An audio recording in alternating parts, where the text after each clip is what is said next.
ओम नमो भगवते वासुदेवाय। कलियुग के इस अशांत समय में जब मनुष्य पाप, कष्ट और मोह के बंधनों में उलझ जाता है, तब भगवान श्री हरि विष्णु अपने भक्तों के उद्धार के लिए व्रतों का दिव्य मार्ग प्रदान करते हैं। ऐसा ही एक अत्यंत पुण्यदायी और पापों का नाश करने वाला व्रत है जया एकादशी। शास्त्रों में कहा गया है, एकादशी व्रतम निर्णापम सर्व पाप प्राण नाशनम, अर्थात एकादशी का व्रत मनुष्य के समस्त पापों का नाश कर देता है। जया एकादशी वह पावन तिथि है जो प्रेत योनि से भी मुक्ति दिलाती है और भक्त को वैकुंठ की ओर अग्रसर करती है। हिंदू धर्म में एकादशी का व्रत महत्वपूर्ण स्थान रखता है। प्रत्येक वर्ष 24 एकादशियां होती हैं। जब अधिक मास या मलमास आता है तब इनकी संख्या बढ़कर 26 हो जाती है। जया एकादशी के विषय में जो कथा प्रचलित है उसके अनुसार धर्मराज युधिष्ठिर भगवान श्री कृष्ण से निवेदन करते हैं कि माघ शुक्ल एकादशी को किनकी पूजा करनी चाहिए तथा इस एकादशी का क्या महात्म्य है। श्री कृष्ण कहते हैं, माघ शुक्ल पक्ष की एकादशी को जया एकादशी कहते हैं। यह एकादशी बहुत ही पुण्यदायी है। इस एकादशी का व्रत करने से व्यक्ति नीच योनि जैसे भूत, प्रेत, पिशाच की योनि से मुक्त हो जाता है। इस दिन श्रद्धा और विश्वास के साथ भगवान विष्णु का स्मरण करने से जन्म जन्मांतर के दोष समाप्त हो जाते हैं। तो आइए आज हम सुनते हैं जया एकादशी की वह चमत्कारिक कथा जो न केवल हमारे कर्मों को शुद्ध करती है बल्कि जीवन को भी नई दिशा प्रदान करती है। तो दोस्तों, हमारे चैनल को अभी तक अगर सब्सक्राइब नहीं किया है तो प्लीज सब्सक्राइब कर लें। चलिए अब कथा को आरंभ करती हूँ। जय श्री हरि विष्णु। युधिष्ठिर ने भगवान श्री कृष्ण से पूछा, भगवान कृपा करके यह बताइए कि माघ मास के शुक्ल पक्ष में कौन सी एकादशी होती है, उसकी विधि क्या है तथा उसमें किस देवता का पूजन किया जाता है। भगवान श्री कृष्ण बोले, राजेंद्र, माघ मास के शुक्ल पक्ष में जो एकादशी होती है उसका नाम जया है। वह सब पापों को हरने वाली उत्तम तिथि है। पवित्र होने के साथ ही पापों का नाश करने वाली तथा मनुष्यों को भाग और मोक्ष प्रदान करने वाली है। इतना ही नहीं, वह ब्रह्म हत्या जैसे पाप तथा पिशाचत्व का भी विनाश करने वाली है। इसका व्रत करने पर मनुष्यों को कभी प्रेत योनि में नहीं जाना पड़ता। इसलिए राजन, प्रयत्न पूर्वक जया नाम की एकादशी का व्रत करना चाहिए। एक समय की बात है, स्वर्ग लोक में देव राजेंद्र राज्य करते थे।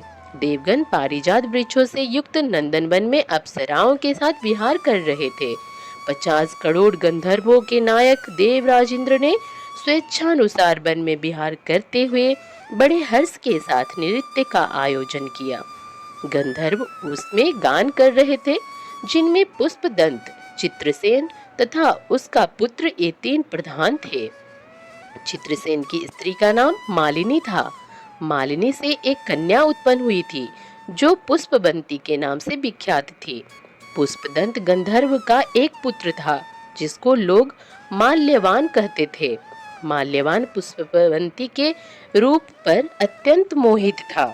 ये दोनों भी इंद्र के संतोषार्थ नृत्य करने के लिए आए थे। इन दोनों का गान हो रहा था। इनके साथ अप्सराएं भी थी। परस्पर अनुराग के कारण ये दोनों मोह के बसीभूत हो गए। चित्त में भ्रांति आ गई, इसलिए वे शुद्ध गान ना गा सके। तभी ताल भंग हो जाता है तो कभी गीत बंद हो जाता था। इंद्र ने इस प्रमाद पर विचार किया और इसे अपना अपमान समझकर वे कुपित हो गए। अतः इन दोनों को श्राप देते हुए बोले, ओ मूर्खों, तुम दोनों को धिक्कार है। तुम लोग पतित और मेरी आज्ञा भंग करने वाले हो। अतः पति पत्नी के रूप में रहते हुए पिशाच हो जाओ। इंद्र के इस प्रकार श्राप देने पर इन दोनों के मन में बड़ा दुख हुआ। वे हिमालय पर्वत पर चले गए और पिशाच योनि को पाकर भयंकर दुख भोगने लगे। शारीरिक पातक से उत्पन्न ताप से पीड़ित होकर दोनों ही पर्वत के कंदराओं में विचरते रहते थे। एक दिन पिशाच ने अपनी पत्नी पिशाची से कहा, हमने कौन सा पाप किया है जिससे यह पिशाच योनि प्राप्त हुई है। नरक का कष्ट अत्यंत भयंकर है तथा पिशाच योनि भी बहुत दुख देने वाली है। अतः पूर्ण प्रयत्न करके पाप से बचना चाहिए।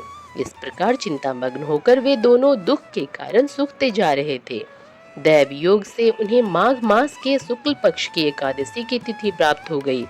जया नाम से विख्यात वह तिथि सब तिथियों में उत्तम है। उस दिन उन दोनों ने इस सब प्रकार के आहार त्याग दिए, जलपान तक नहीं किया, किसी जीव की हिंसा नहीं की, यहाँ तक कि खाने के लिए फल तक नहीं काटा। निरंतर दुख से युक्त होकर वे एक पीपल के समीप बैठे रहे। सूर्यास्त हो गया। उनके प्राण हर लेने वाली भयंकर रात्रि उपस्थित हुई। उन्हें नींद नहीं आई। वे रति या कोई सुख भी नहीं पा रहे थे। सूर्योदय हुआ। द्वादशी का दिन आया। इस प्रकार उस पिशाच दंपति के द्वारा जया के उत्तम व्रत का पालन हो गया। उन्होंने रात में जागरण भी किया था। उस व्रत के प्रभाव से तथा भगवान विष्णु की शक्ति से उन दोनों का पिशाचत्व दूर हो गया। पुष्पवंती और माल्यवान अपने पूर्व रूप में आ गए। उनके हृदय में वही पुराना स्नेह उमड़ रहा था। उनके शरीर पर पहले जैसे ही अलंकार शोभा पा रहे थे। वे दोनों मनोहर रूप धारण करके विमान पर बैठे और स्वर्गलोक में चले गए। वहां देवराज इंद्र के सामने जाकर दोनों ने बड़ी प्रसन्नता के साथ उन्हें प्रणाम किया। उन्हें इस रूप में उपस्थित देखकर इंद्र को बड़ा विस्मय हुआ। उन्होंने पूछा, बताओ किस पुण्य के प्रभाव से तुम दोनों का पिशाचत्व दूर हुआ है? तुम मेरे श्राप को प्राप्त हो चुके थे, फिर किस देवता ने तुम्हें उससे छुटकारा दिलाया? माल्यवान बोला, स्वामी, भगवान वासुदेव की कृपा तथा जया नामक एकादशी के व्रत से हमारा पिशाचत्व दूर हुआ है। इंद्र ने कहा, तो अब तुम दोनों मेरे कहने से सुधा पान करो। जो लोग एकादशी के व्रत में तत्पर और भगवान श्री कृष्ण के शरणागत होते हैं, वे हमारे भी पूजनीय होते हैं। भगवान श्री कृष्ण कहते हैं, राजन, इस कारण एकादशी का व्रत करना चाहिए। नृपश्रेष्ठ, जया ब्रह्म हत्या का पाप भी दूर करने वाली है। जिससे जया का व्रत किया है, उसने सब प्रकार के दान दे दिए और संपूर्ण यज्ञों का अनुष्ठान कर लिया। इस महात्म्य के पढ़ने और सुनने से अग्निहोत्रम यज्ञ का फल मिलता है। तो सभी भक्तजन एक बार प्रेम से बोलिए श्री लक्ष्मी नारायण भगवान की जय। हे प्रिय भक्तों, आइए अब मनोकामना को पूर्ति करने वाली बड़ी ही सुंदर कथा को सुनते हैं। इस कथा को पूरा अवश्य सुनिए। एक बार माता लक्ष्मी भगवान विष्णु जी से पूछती हैं कि हे स्वामी, तुलसी के पास दीपक जलाने का क्या महत्व है और रोज शाम को तुलसी के पास दीपक क्यों जलाया जाता है?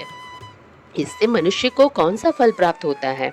तुलसी के पास दीपक जलाने की विधि क्या है तथा दीपक जलाते समय कौन से मंत्र का उच्चारण करना चाहिए? कृपया करके आप मुझे विस्तार से बताइए। तब भगवान विष्णु जी कहते हैं कि हे देवी लक्ष्मी, आज आपने समस्त मानव जाति के कल्याण के लिए बहुत ही महत्वपूर्ण प्रश्न किया है। आपके इस प्रश्न का उत्तर देने से पहले मैं आपको एक प्राचीन कथा सुनाता हूँ, जिससे आपको सभी प्रश्नों के उत्तर मिल जाएंगे। इसलिए आप इस कथा को ध्यानपूर्वक सुनिए। इस कथा को ध्यान से पूरा सुनने मात्र से ही मनुष्य को 100 वर्षों तक तुलसी के पास दीपक जलाने का पुण्य फल प्राप्त होता है। फिर माता लक्ष्मी कहती हैं कि हे स्वामी, मैं इस कथा को सुनने के लिए बहुत उत्सुक हूँ। कृपया आप इस कथा को सुनाना प्रारंभ कीजिए। हे प्रिय भक्तों, तब भगवान विष्णु माता लक्ष्मी को वह कथा सुनाने लगते हैं कि हे देवी लक्ष्मी, पूर्व काल की बात है। दक्षिण दिशा में तुंगभद्रा नाम की एक बहुत बड़ी नदी है। इस नदी के किनारे पर हरिहर नाम का एक अत्यंत सुंदर नगर बसा हुआ था। उसी नगर में काशी नाम के एक ब्राह्मण निवास करते थे। वे अत्यंत गुणवान, चरित्रवान, धर्म कार्य करने वाले तथा वेदों के मार्ग पर चलने वाले थे। उन्होंने समस्त शास्त्र का अध्ययन किया हुआ था। उस ब्राह्मण की एक पत्नी थी जिसे लोग दुराचार कहकर पुकारते थे, क्योंकि उसके कर्म ही उसके नाम के अनुसार थे। वह सदैव ही अपने पति को अपमानित करती रहती थी। वह अपने पति के लिए कटु अर्थात कठोर शब्द कहती थी। पति को भयंकर दुख देती थी। पति के लिए कभी भी भोजन नहीं बनाती थी। उसने अपने पति के साथ कभी शयन नहीं किया, कभी उसके साथ प्रेम से व्यवहार नहीं किया। पति के मित्र परिवार के लोग घर पर आते तो वह स्त्री उनको अपमानित करके भगा दिया करती थी और स्वयं काम भोग से उन्मत्त होकर निरंतर अन्य वचा स्त्रियों के साथ घुमा करती थी। उसका मन पति को छोड़कर पराये पुरुषों में लगा रहता था। उसने कभी अपने पति से प्रेम से बात नहीं की, किंतु पराये पुरुषों के संग बैठकर बातें किया करती थी। पराये पुरुष को मोहित करने के लिए सज धज कर गांव में घूमने जाया करती थी। कभी वह वन में किसी वृक्ष के नीचे खड़ी रहकर सुंदर पुरुषों की राह देखने लगती और किसी दुष्ट पुरुष को मोहित करके उसके संग भोग विलास किया करती थी। फिर एक दिन वह दुराचार स्त्री वन में जाकर एक वृक्ष के नीचे खड़ी हो गई। उसका मन काम से भरा हुआ था। वह किसी सुंदर कामी पुरुष की राह देख रही थी, किंतु बहुत समय निकलने के बाद भी उस स्थान पर कोई पुरुष नहीं आया। इसलिए वह अत्यंत दुखी हो गई और प्रियतम की खोज में इधर उधर देखने लगी। उस दिन उसका सारा परिश्रम व्यर्थ हो गया। वहां पर खड़ी होकर वह नाना प्रकार की बातें कहकर विलाप करने लगी। आज तो इस मार्ग में कोई भी सुंदर पुरुष नहीं आया। अब मैं कैसे अपनी काम वासना को शांत करूं? वह जोर जोर से विलाप करने लगी। उस जंगल में एक भयानक बाघ निवास करता था। उस पापिन स्त्री की आवाज सुनकर वह जाग गया और उछलकर उस स्त्री का भक्षण करने के लिए उसके पास आ गया। उस भयंकर बाघ को देखकर उस स्त्री के पसीने छूटने लगे। वह भय से थर-थर कांपने लगी। वह स्त्री कुछ करती इतने में उस बाघ ने अपने पंजे से उसे घायल कर दिया और वह स्त्री जमीन पर गिर पड़ी। जमीन पर गिरते ही वह स्त्री चिल्लाते हुए बोली, अरे बाघ, तू किस लिए यहाँ पर आया है? मुझे क्यों मार रहा है? तुम मुझे छोड़ दो। मेरा भक्षण करके तुम्हें क्या मिलेगा? उस स्त्री की यह बात सुनकर वह भयानक बाघ क्षण भर के लिए रुक गया और हंसते हुए बोला, हे दुष्टा, आज विधाता ने तुझे मेरा ग्रास नियुक्त किया है। तुझ जैसी पापिन स्त्री का भक्षण करना ही मेरा काम है, तभी तुझे इस शरीर से मुक्ति मिलेगी। वह स्त्री कहने लगी, हे बाघ, तुम कौन हो? मुझे सच सच बताओ, तुम्हें किस कारण से बाघ की योनि में जन्म लेना पड़ा और तुम मुझ जैसी स्त्रियों का भक्षण क्यों करते हो? पहले मुझे सारी बात बताओ और फिर मेरा भक्षण करो। फिर बाघ कहने लगता है, हे पापिन, मैं तुझे पूर्व जन्म का वृतांत सुनाता हूँ। किस कारण से मुझे बाघ बनना पड़ा? पूर्व काल में दक्षिण देश में एक नदी थी। उस नदी के तट पर एक नगरी बसी हुई थी। उस नगरी में मैं निवास करता था। मैं एक ब्राह्मण का पुत्र था और नदी के किनारे बैठकर यज्ञ आदि कार्य किया करता था। मैंने उस जन्म में अनेक पापियों के लिए यज्ञ किया। उन पापियों के घर का भोजन किया। मैंने धन के लोभ से अनेक पापियों के लिए कार्य किया। जिन वस्तुओं का दान ब्राह्मण को नहीं लेना चाहिए, उन वस्तुओं का दान भी मैंने ग्रहण किया और दूसरों से धन लेता था, लेकिन कभी वापस नहीं करता था।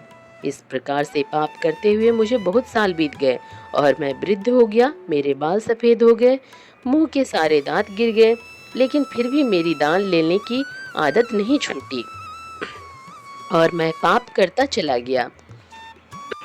फिर एक दिन मैं धन के लोभ से नदी किनारे गया और अन्य धूर्त ब्राह्मणों के साथ मिलकर हमने लोगों को ठगा। झूठ मंत्र वचन बोलकर हमने बिना विधि विधान किए ही देवी देवताओं का पूजन किया और बहुत सारा धन दान में ले लिया।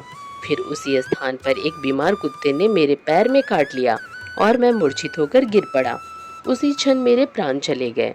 फिर यम के दूत उस स्थान पर प्रकट हुए और मुझे पकड़कर यमपुरी ले गए।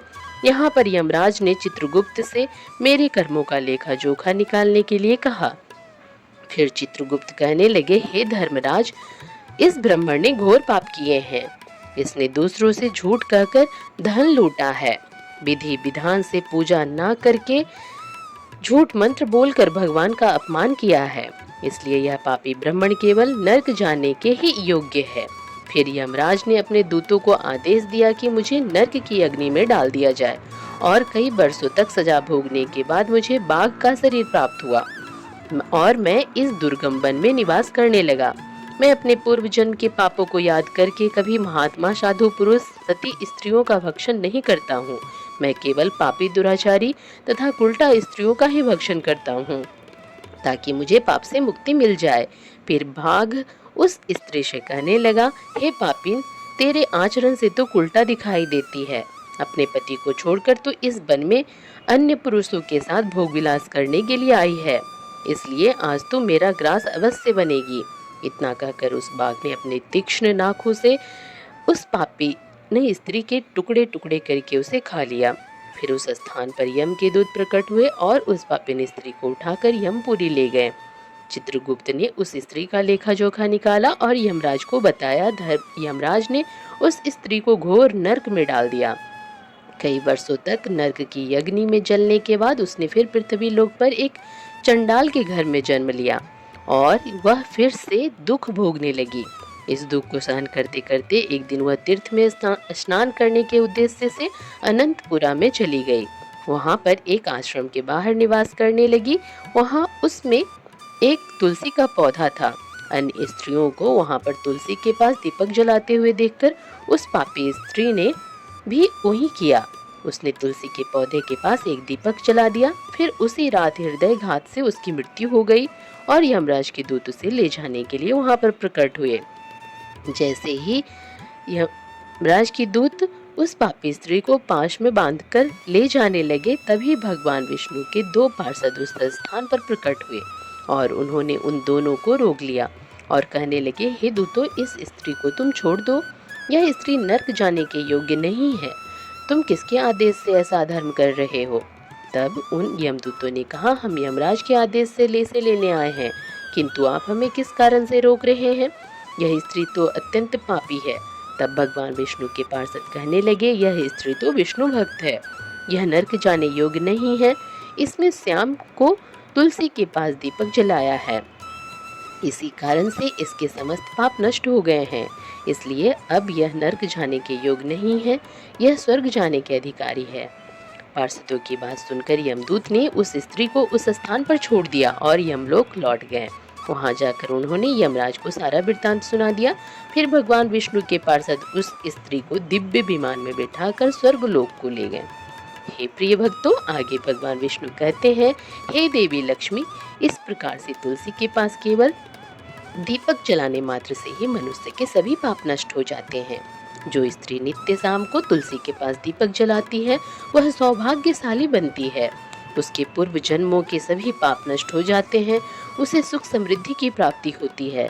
भगवान विष्णु कहते हैं, हे देवी लक्ष्मी, हजारों अमृत के घड़ों से नहलाने पर भी श्री हरि विष्णु को उतनी तृप्ति नहीं होती जितनी वे मनुष्यों के द्वारा तुलसी का एक पत्ता चढ़ाने से प्राप्त करते हैं। 100 हज गौदान से मानव जो फल प्राप्त करता है, वही फल तुलसी पत्र के दान से पा लेता है। जो मृत्यु के समय अपने मुख में तुलसी पत्र का जल पा लेता है, वह संपूर्ण पापों से मुक्त होकर भगवान श्री हरि विष्णु के धाम में जाता है। हिंदू धर्म में तुलसी के पौधे का महत्व सबसे अधिक है। इसकी सबसे पहले पूजा भगवान विष्णु जी ने ही की थी। भगवान विष्णु कहते हैं कि जिस प्रकार से देवी लक्ष्मी से बैकुंठ को ऐश्वर्य प्राप्त है, उसी प्रकार से बैकुंठ में तुलसी के कारण ही पवित्रता प्राप्त है। पृथ्वी लोक पर जिस स्थान पर भी तुलसी का पौधा होता है, उस स्थान पर कभी भी बुराई का वास नहीं होगा। ऐसा स्थान सबसे अधिक पवित्र होगा। इसी कारण से हमें हमारे घर में तुलसी का पौधा अवश्य लगाना चाहिए। हे प्रिय भक्तों, तो इस प्रकार से भगवान विष्णु ने माता लक्ष्मी को तुलसी के पास दिया जलाने का महत्व बताया। तो प्रेम से बोलिए लक्ष्मी नारायण भगवान की जय। बोलिए श्री तुलसी शालिग्राम भगवान की जय। हे प्रिय भक्तों, तो आइए अब एकादशी माता और तुलसी माता की कथा को सुनते हैं। इन कथाओं को सुनने से ही एकादशी का व्रत पूर्ण माना जाता है और मनोकामनाओं को पूर्ति होती है। एक बार एक बूढ़ी माँ ने एकादशी का व्रत रखा। बड़े ही भक्ति भाव से पूजा अर्चना की। वे बहुत ही वृद्ध थी, फिर भी उन्हें वृद्धावस्था में क्या बाधा थी। वे तो अपने पुत्रों के सुख सुविधा के लिए व्रत रखने लगी थी। वे दिन भर तो जरा कठोर मन करके अपने प्यास को रोके रही।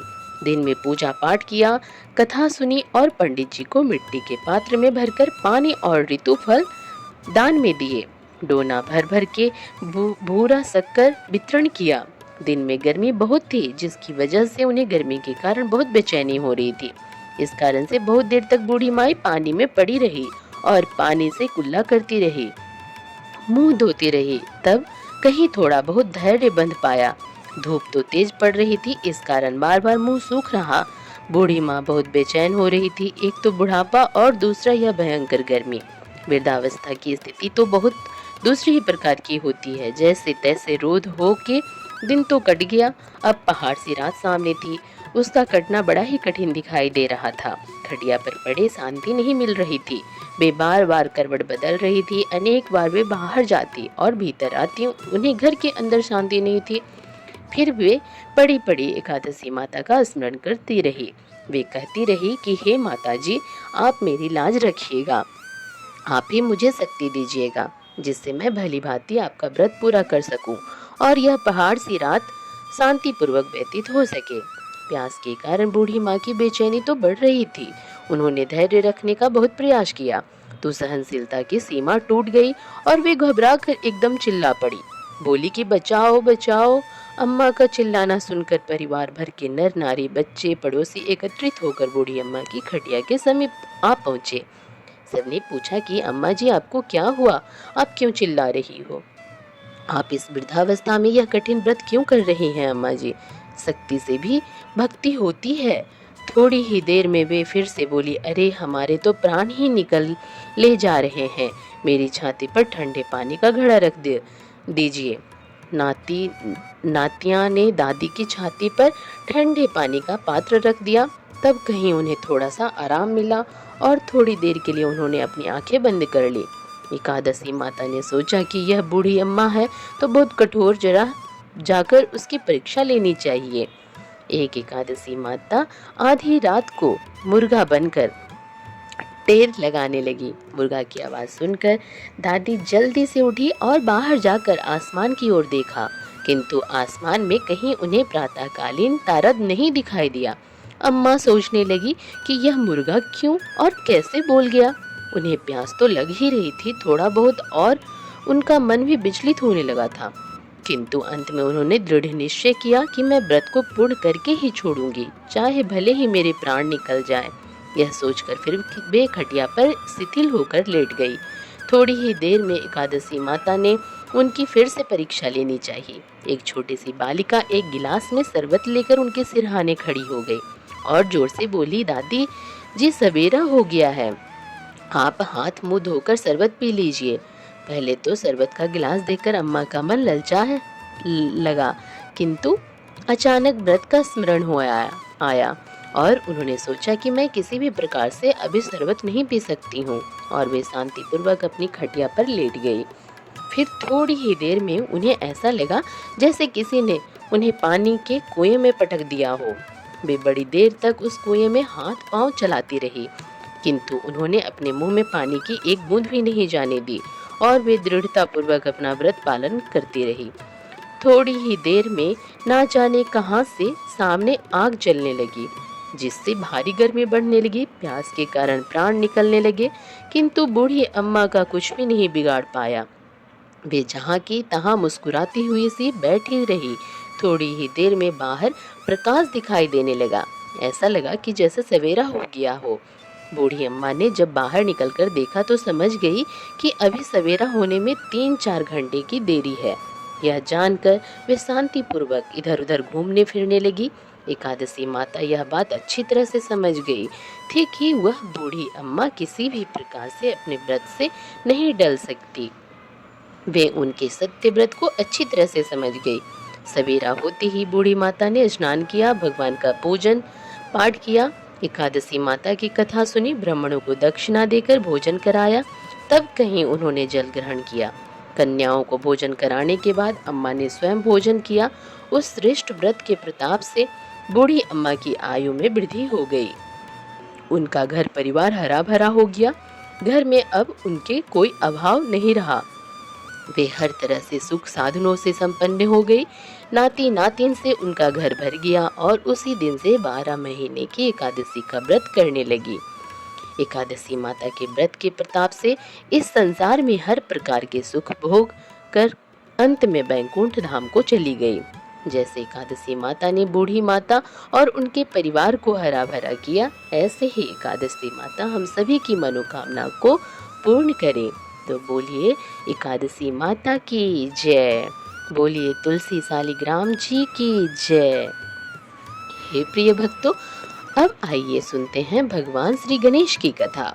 उसके बाद तुलसी माता की कथा को सुनेंगे। एक बार की बात है, भगवान भोलेनाथ और माता पार्वती दोनों कार्तिकेय जी के और गणेश जी के विवाह की चर्चा कर रहे थे। तभी वहाँ पर गणपति जी आ गए और माता पिता को प्रणाम करके खड़े हो गए। तब माता कहती हैं कि आओ पुत्र, हम तुम्हारी ही बात कर रहे थे। तब गणेश जी बोले कि वो क्या बात है माता पिता, बोलिए, हम तुम्हारे विवाह की बात कर रहे हैं। तब गणेश जी ने कहा कि हे माँ, हे पिताजी, मैं विवाह नहीं करूँगा, इसीलिए आप मेरे लिए परेशान ना हो। हे पिताश्री, मैं इस विवाह के बंधन में नहीं बनना चाहता। यह कहकर गणेश जी तप के लिए एक जंगल में चले गए और तप करने लगते हैं। तभी वहाँ पर एक राजकुमारी आती है और गणपति जी का एक अजीब सा रूप देखकर उन पर मोहित हो जाती है और उनकी तपस्या भंग करने लगती है। तब गणेश जी की तपस्या भंग हो जाती है। तब भगवान श्री गणेश उस स्त्री से कहते हैं कि हे देवी, तुम कौन हो और मेरी तपस्या क्यों भंग कर रही हो। फिर उस देवी ने कहा कि हे प्रभु, मैं तुलसी हूँ और वर की तलाश में निकली हूँ, इसलिए आप मुझे अपने लिए योग्य वर लगे, इसलिए मैं आपकी तपस्या भंग कर रही थी। तब गणेश जी बोले कि हे देवी, मैं तुमसे विवाह नहीं कर सकता, क्योंकि मैंने विवाह ना करने की ठानी है और मैं अपने माता पिता की सेवा करना चाहता हूँ। बस मैं विवाह के चक्कर में नहीं पड़ना चाहता, इसलिए आप अपने लिए कोई और वर देख लीजिए। फिर राजकुमारी तुलसी को क्रोध आ जाता है और वह गणेश जी को श्राप देती हैं और कहती हैं कि तुमने मेरा अपमान किया है, इसलिए आगे जाकर तुम दो स्त्रियों के पति बनोगे। और भी ज्यादा अपमान शब्द कहने लगी। तब गणेश जी को क्रोध आ जाता है और गणेश जी बोले, मैं विद्या गणेश तुम्हें श्राप देता हूँ कि तुम कल की युग में एक वृक्ष का रूप लोगी और असुर से तुम्हारा विवाह होगा। यह श्राप सुनते ही वह गणेश जी से माफी मांगती है और रोने लगती है।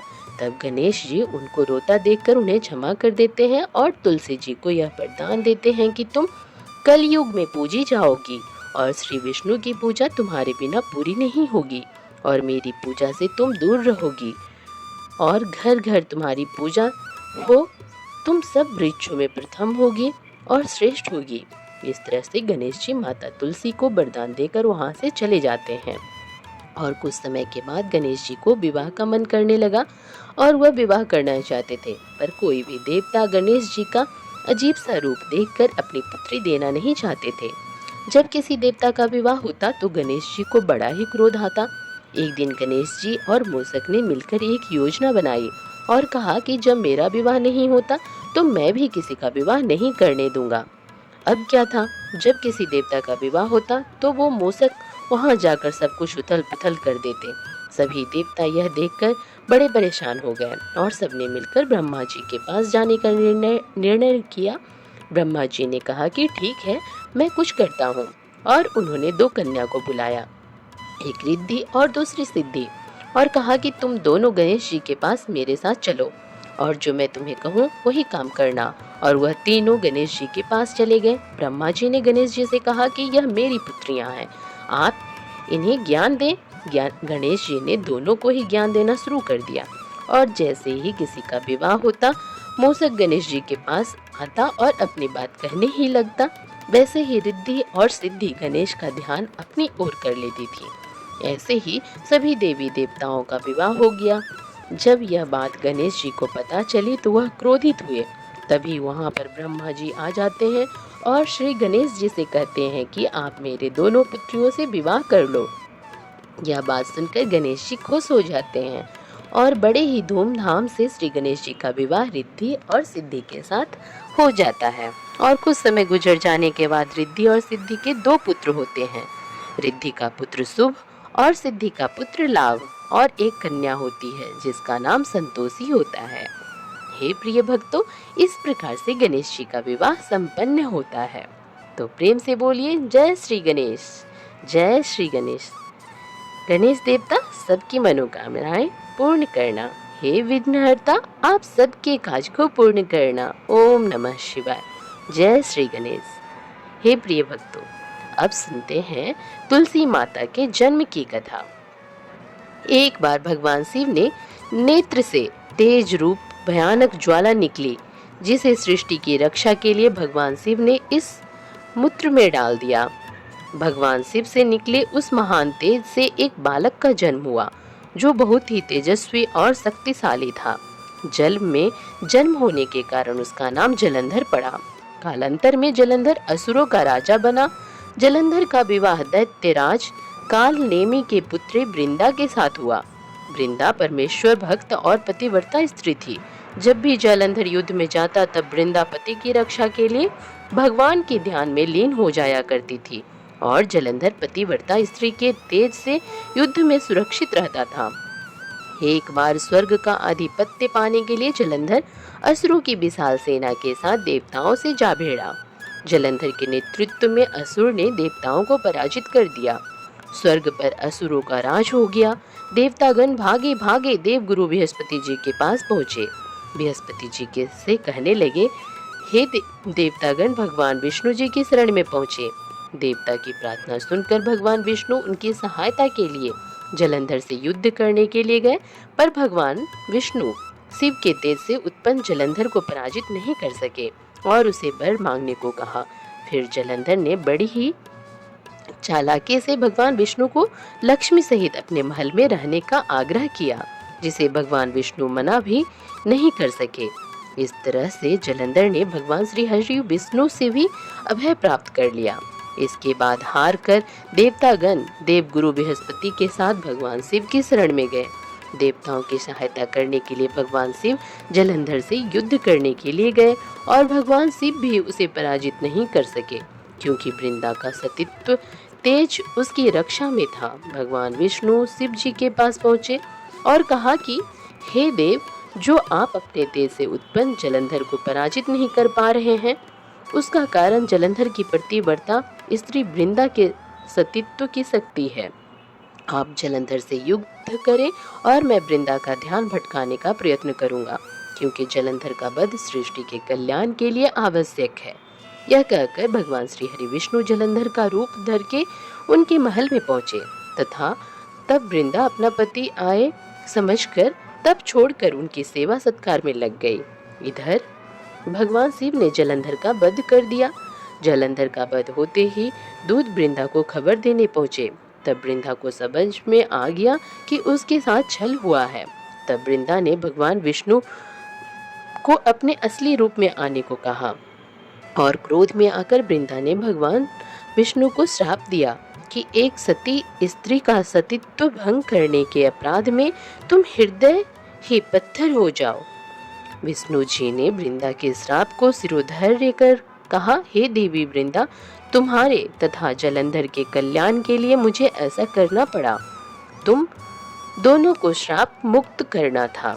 तुम भी अपना शरीर त्याग कर तुलसी बिरवा के रूप में जन्म लो और मेरी पूजा तुलसी दल से होगी। मैं शालिग्राम पत्थर बनूंगा। मेरे शेष पर तुम आदर विराजमान होगी। तुम्हारे पतियों की हड्डियों के चूर्ण से शंख की उत्पत्ति होगी। उस शंख ध्वनि से देवताओं तथा मेरी पूजा आराधना होगी। जहाँ शंख ध्वनि होगी वहाँ मंगल मैं विराजमान रहूंगा। तुमने पूर्व जन्म में बद्री वन में मुझे पाने के लिए बड़ी तपस्या की थी। अब अगले जन्म में मैं नारायण प्रस्तर के रूप में बद्रीनाथ वन स्थापित होगा और मेरी पूजा अर्चना फल फूल से ना होकर तुम्हारी तुलसी दल से होगी।